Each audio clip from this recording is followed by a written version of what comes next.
Sorry I haven't been posting videos. I look totally different. Is this even me? But I gotta keep up with the consistency of my Chicago teams. Let's talk about the Bulls. Obviously, no Giannis. Sherlock Holmes could have figured this out. That, yeah, clearly if Giannis was playing, the Bulls probably would have lost. Duh, because that is a Hall of Fame player. That is a walking 20 points, 25 points, and goddamn almost, excuse my language, 20 boards. So, yeah, obviously you got to take advantage. But you still got Bobby Portis there. You still got Damian Lillard, Chris Middleton, that just recently came off an ankle injury and had surgery off his ankles and had a scare with that three he hit. So he's okay. But this Bulls team is totally different when there's Alonzo Ball on this team and there's a Josh Giddey on this team. At first, I was like, man, they are kind of similar players because what they do. But it's clear that Josh Giddey is just way better than Lonzo Ball offensively because he knows how to get his team involved so well. And what stands out the most to me out of the triple-double, because he had 23 points and 10 assists, were the 15 boards. I like that he's using his height. He's 6'8". He knows that Damian Lillard was small. He takes advantage of small guards. And to get 15 boards, I like that. That shows that he crashes the boards and he goes for hustle type of plays. You know, his defense is still up in the air, but he was never a defensive guy to begin with. So that's when it comes to Bulls basketball, team basketball, like what Patrick Williams did at the end of the game to get that steal off Chris Middleton, which, by the way, the Bulls were leading all the way to, like, I believe, like the third quarter, where it was like 77-79, where Dame got hot, Middleton got hot, and Brook Lopez just hitting fucking crazy-ass three-pointers from almost half court because his stroke is so smooth.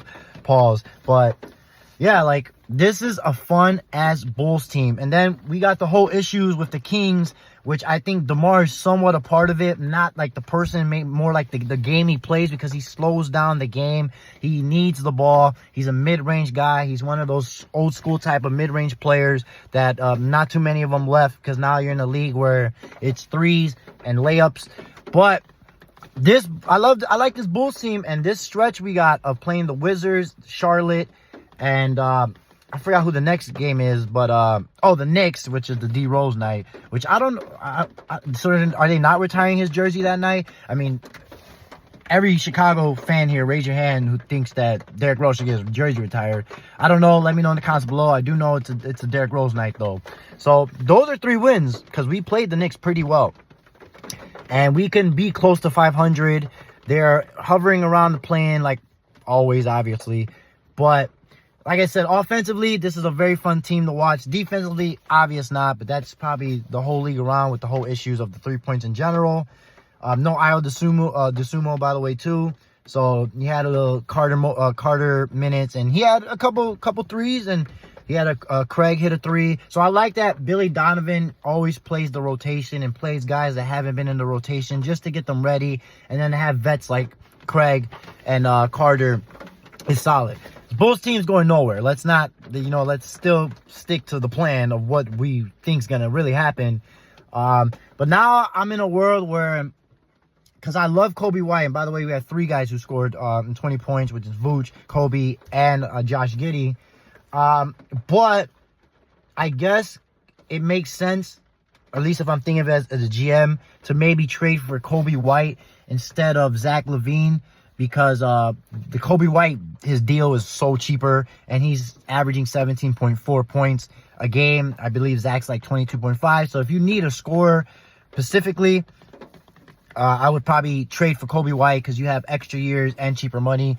But he is a perennial all-star, was a perennial all-star in Zach LaVine, and he's showing that his IQ has gotten a lot better, because that's one thing that people will question about his shot selection and not being a team player. But clearly he is, because he only had 15 points this game, and he's had a couple games where he had 13 points, 14 points, but 7 assists, 5 assists, and I love it. They just need to get a bigger guy that's defensively, that's a rim protector. I don't know if that'll be this year, maybe next year in the offseason. I like that, Buzelis and Phillips. They're just developing, getting better. But we got to stop the hate with Patrick Williams. At the end of the day, a $90 million contract is not as much as we think it was in the NBA nowadays. He is a decent defensive guy. That guy can play from the point guard all the way to the center. As a matter of fact, they've been running games where Patrick Williams has played center, and I'm cool with that. This is the league where you can do that. You know, it's just sometimes be careful. You know, thankfully, Brook Lopez, you know, later in his career, because of Brooklyn net, Brook Lopez was in the paint and posting up, that this is a guy who shoots more threes. So if he was going in the paint more, which he was because he was asking for it a lot, then it would be a struggle. But like I said, no Giannis, no problem. The Bucks need to figure out without Giannis how to win games, because you still have stars. But I've never been a fan of Doc Rivers anyway, so as long as he's the coach there, I don't think they're doing jack nothing.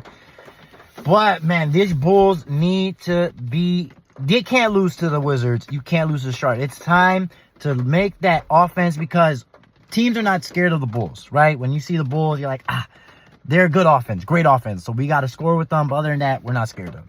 So not saying strike fear on the Bulls team, but win the games you're supposed to win. Beat these 2 games. Get back to 500.